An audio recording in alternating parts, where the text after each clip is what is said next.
Taib. Kita lanjutkan sifat yang ketiga. Ini sifat yang lebih sulit lagi. Kata Allah, wal afina anin nas, yaitu orang-orang yang memaafkan orang lain yang berbuat zalim kepadanya.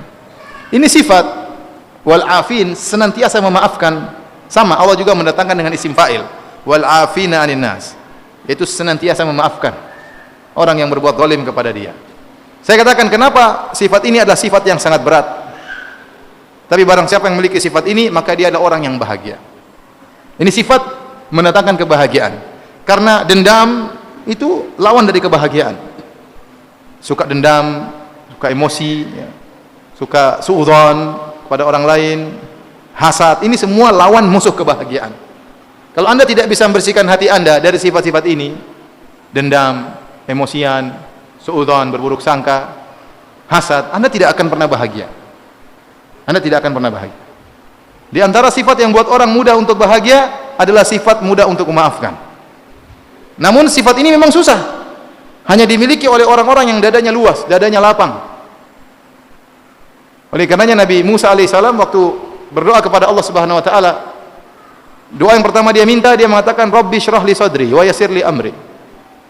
Ya Allah, lapangkanlah dadaku. Seorang berusaha berjiwa besar. Seorang berusaha memiliki dada yang lapang. Sifat ini sulit, kenapa? Karena sifat ini hanya bisa muncul tatkala Anda dizalimi. Baru bisa kelihatan Anda memaafkan atau tidak. Kalau Anda tidak dizalimi, sifat ini enggak muncul. Kapan sifat ini bisa ketahuan Anda memiliki sifat ini atau tidak? Tatkala Anda sedang dizalimi. Dan kita tahu namanya dizalimi sangat tidak enak. Jangankan Anda, Nabi SAW pun merasakan sesuatu yang berat. Dalam banyak ayat Allah mengatakan bagaimana beratnya Nabi menghadapi kezaliman orang-orang kafir Quraisy. Di antaranya di akhir surat Al-Hijr, kata Allah Subhanahu wa taala, "Wa laqad na'lamu annaka yadhiqu sadruka bima yaqulun. Fasabbih bihamdi rabbika wa qum minas sajidin. Wa'bud rabbaka hatta ya'tiyakal yaqin." Kata Allah, "Wa laqad na'lam," sungguh kami telah tahu, sungguh kata Allah, "annaka yadhiqu sadruk," sungguhnya dadamu sempit wahai Muhammad, bima yaqulun, akibat ucapan-ucapan mereka. Bagaimana dada Nabi tidak sempit sementara Nabi dahulunya dipuji oleh mereka? Dikatakan Al-Amin, orang yang paling terpercaya. Semua orang mengakui akhlak Nabi, mengakui kejujuran Nabi. Tiba-tiba dituduh sebagai kadzdzab, pendusta. Berbalik, subhanallah. Ini berat. Ya, berat bagi seorang dahulunya dipuji, kemudian berbalik. Dikatakan pendusta, dikatakan penyihir, sahir, dikatakan majnun, orang gila. Ya. Dikatakan apa lagi? Syair, penyair. Ya. Dikatakan mashur, tersihir, terkadang dikatakan penyihir, terkadang dikatakan tersihir. Dan itu menyesakkan dada Nabi SAW. Ya. Dan itu dialami oleh Nabi SAW. Dalam banyak ayat Allah sebutkan akan hal ini. Tetapi Allah memalingkan Nabi. Kata Allah, ada solusinya. Kata Allah, fasabbih bihamdi rabbik. Maka hendaknya kau bertasbih kepada Rabbmu, sibukkanlah dirimu dengan beribadah. Wa qum minas sajidin, dan jadilah engkau termasuk orang-orang yang sujud. Hendaknya kau salat, hendaknya kau bertasbih, hendaknya kau sujud. Karena memang dada itu sempit tatkala kita dikata-katain sama orang, ya. Dikata-katain sama orang, dituduh macam-macam, ya, didatangkan berita-berita dusta, ya. Apalagi ternyata tetangga yang ngomongin kita, teman kita sendiri ngomongin kita, senyum-senyum depan kita, ternyata di belakang ngomongin kita, sakit. Sakitnya itu di mana? Di ubun-ubun. Maka saya katakan, mudah memaafkan itu sifat yang luar biasa, yang tidak dimiliki kecuali orang-orang yang hebat. Makanya yang memiliki sifat-sifat ini para anbiya, para nabi. Nabi SAW memiliki sifat memaafkan luar biasa. Ya, saya punya pengajian khusus tentang bagaimana sifat memaafkannya Rasulullah SAW.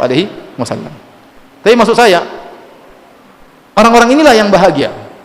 Mereka dicerca, dimaki, dikata-katain, tapi mereka bahagia.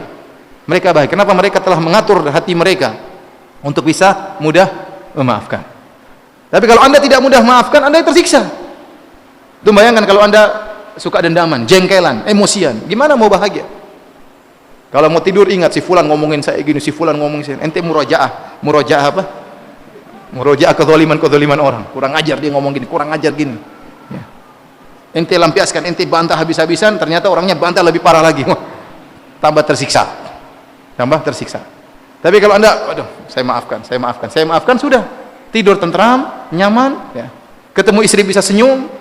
Tapi kalau Anda mikirin dendam sama orang, gimana mau senyum sama istri? Apalagi kalau Anda dendam sama istri, musibah. Paling menderita kalau seorang tidak memaafkan orang-orang bermasalah dengan dia, ternyata orang bermasalah tersebut orang yang dekat dengan dia. Tidak memaafkan anaknya, tidak memaafkan ibunya sendiri, tidak memaafkan kakaknya, tidak memaafkan istrinya. Ini orang paling menderita. Ini orang paling menderita. Kalau Anda tidak memaafkan orang jauh masih mending. Musuhan sama orang di Amerika, biarin aja.